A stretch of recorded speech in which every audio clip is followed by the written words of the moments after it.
Today, I'm going to help you drill a little deeper into your contact list with some approaches that might work for some of your serious business contacts, people you might consider professionals in their current careers. So let's dig in. You know, I think everyone has some people on their list that are already successful entrepreneurial business people that could be real all-stars in your LifeVantage business.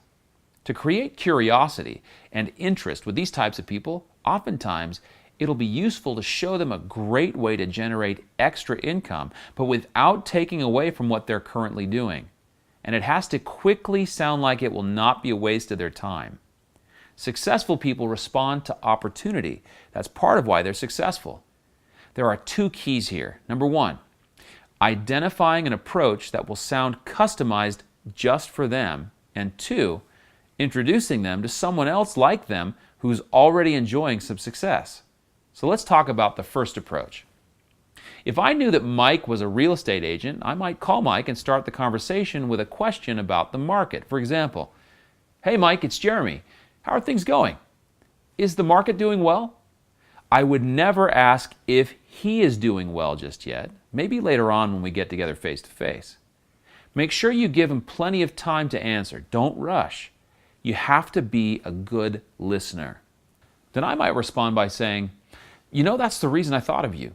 I recently partnered with a publicly traded company that allows me to work my own hours from home. All I do is I set up customer accounts for them. But here's the kicker. Every account I set up, I keep long term, and they pay me residuals on the lifetime purchases of those customers. It's really great because I don't have to carry inventory or overhead. My customers deal directly with the manufacturer. But you know, I've met a lot of real estate professionals, you can even say mortgage brokers or salespeople, who supplement their income between closings. So I thought of you. I would love to show you exactly what I'm doing." You see, this approach was customized for Mike's needs.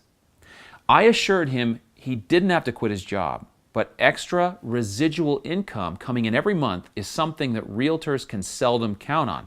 So of course, he would be interested in that. Even better, instead of saying I've met real estate people who supplement their income, it would be better if, like I mentioned in my second point earlier, I could introduce Mike to someone just like him that is having success. So, if you're approaching a stay-at-home mom, introduce her to someone on the team that is now able to spend more time at home with her kids because she's building a residual income with LifeVantage. Get the picture? There are also a few words I like to stay away from because they usually generate a negative response. I don't like to say joined, signed up, or got into something. Instead, I would say I partnered with or team up. I don't like using the word tell either, as in let me tell you about something. Instead, I would much rather use the words look, show, or see, so it suggests something visual. That gives us a reason to actually sit down together.